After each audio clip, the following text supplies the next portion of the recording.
Welcome to today's Friday Forum at the City Club of Cleveland, home this week of the Rock and Roll Hall of Fame induction ceremony. How about that, huh? My name is Ralph Delarada, and I have the great pleasure of being the president of the City Club of Cleveland this year. The City Club of Cleveland was originally established in 1912 to encourage new ideas and a free exchange of thought. It has become the oldest continuous free speech forum in the country. It is renowned for its tradition of debate and discussion.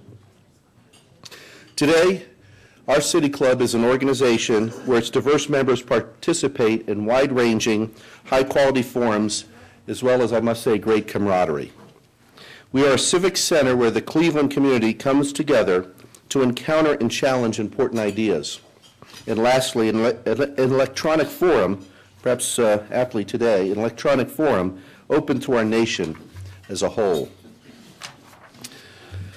Our speaker today is James Steyer, a widely respected expert and entrepreneur involved in children's policy and media in the United States. He is the founder and CEO of Common Sense Media, which is the nation's leading nonpartisan organization dedicated to increasing awareness of the effects of media on our children and their families. Jim has focused on the health of our nation's children by examining the potentially detrimental impact presented by media consumption. He communicates awareness and solutions to our nation's top government and media leaders. Jim examines a variety of media, ranging from traditional forms such as books, video games, music, and TV, but has drawn attention to the need to do research on more recent developments, which include social networking and cell phone and internet usage. His thorough research has also surveyed numerous effects of media, including obesity, tobacco use, sexual behavior, drug use, alcohol use, low academic achievement, and ADHD. Outside of Common Sense, Jim teaches popular courses on civil rights, civil liberties, and children's issues at Stanford University. As a matter of fact, we have his classmate from Stanford University Law School, my friend Paul Harris, here today, who I understand was the star wide receiver on their powerhouse intramural law school football team. So Jim told me. So I'm learning more about my old friend Paul more and more. So he has taught there for 19 years at Stanford University. He has received several of Stanford's highest teaching honors over the course of his tenure there. You might have seen Jim on a variety of national TV and radio programs, which include The Today Show, Good Morning America, Oprah, CNN, The O'Reilly Factor, and Larry King. So he's hit all the big ones.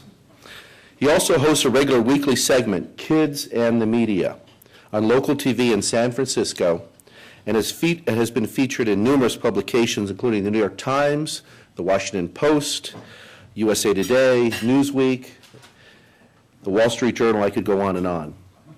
Jim furthermore authored the widely acclaimed book, The Other Parent, the inside story of the media's effect on our children, which advises parents on setting a media diet for their children. Prior to founding Common Sense, Jim served as chairman and CEO of JP Kids, a leading family media company.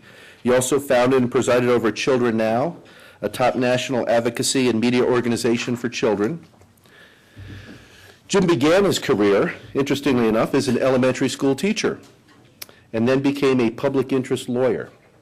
He has served as a law clerk for the California Supreme Court, a deputy district attorney, and a civil rights attorney with the NAACP Legal Defense Fund. Seems like there isn't much that he hasn't done. Jim grew up in my territory, New York City, and graduated Phi Beta Kappa from Stanford. He received his JD from Stanford Law School, where he founded the East Palo Alto Community Law Project. He is the father of 4 children and lives with his family in the San Francisco Bay Area. Ladies and gentlemen, it's an honor to welcome this widely respected guest and friend of many here today. Please join me in welcoming James Steyer to the City Club. Thank you very much, Ralph. Well, Ralph, thank you very much. It's very good to be back at the City Club. This is really one of the great venues in the United States to talk about stuff. And I'm glad to know that I'm here on the induction weekend for the Rock and Roll Hall of Fame. I only hope that I can make today's lunch as a quarter as interesting as hopefully the Rock and Roll Hall of Fame induction ceremony will be. But I want to talk about, go right to the the theme that I talked about when I was here at the City Club before. But we're at a very different time, I think, than when I was here about 6 years ago. Because I think we're at a transformational moment in our society today. A transformational moment on a number of different levels, but several that I think bear mentioning. First and foremost, I think we're at a transformational moment politically here. The election of President Obama is a truly signal event, I would think we would all agree, in the political history of our country. Not just is he the first African-American president, I think he also represents genuinely a new generation of leadership for our society, and hopefully the breaking of old barriers and potentially the partisanship that we've seen in our political system over the past couple of decades. So we're at a political transformation moment, no question. We also, as everyone knows, are at an economic transformational moment as well. The most difficult economic times, certainly in my lifetime, and probably in this country since the Great Depression. And that's a moment that brings extraordinary crisis and challenges for us as individuals and for us as society, but also opportunities. And I hope that we will take advantage of that in multiple contexts.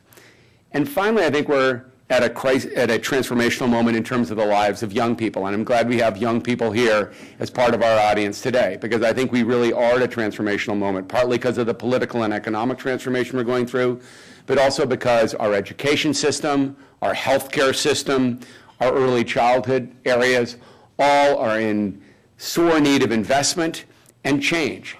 And hopefully the confluence of these major changes will come together at a time that will lead you guys to have the future that you deserve. And I'm referring to the young people here in our audience today.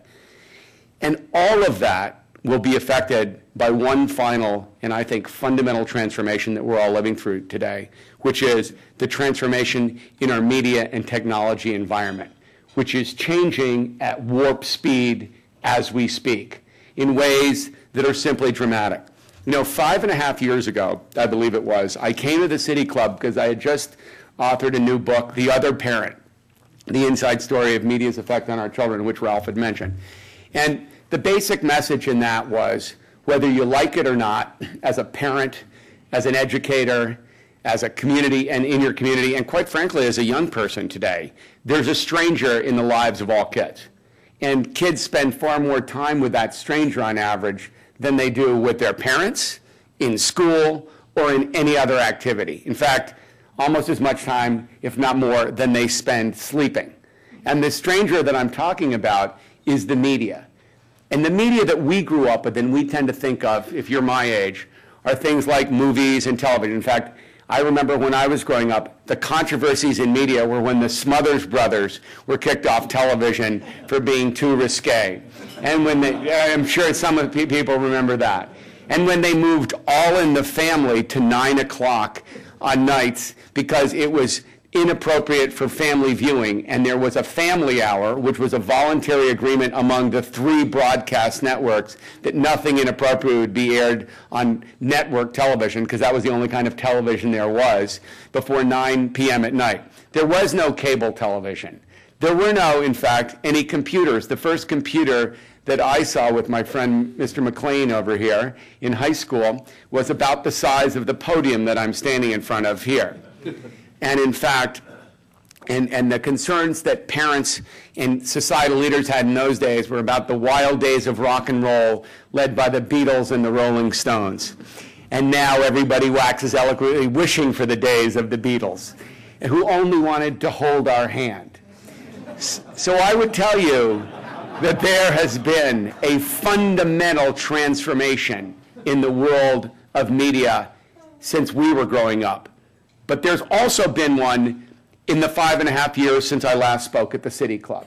Because when I spoke here last, I spoke about some of the challenges that television and movies and video games, particularly violent and sexually violent video games, made to young people like those sitting here in the audience today. Well, that traditional media was challenging enough from a parenting standpoint or an educational standpoint.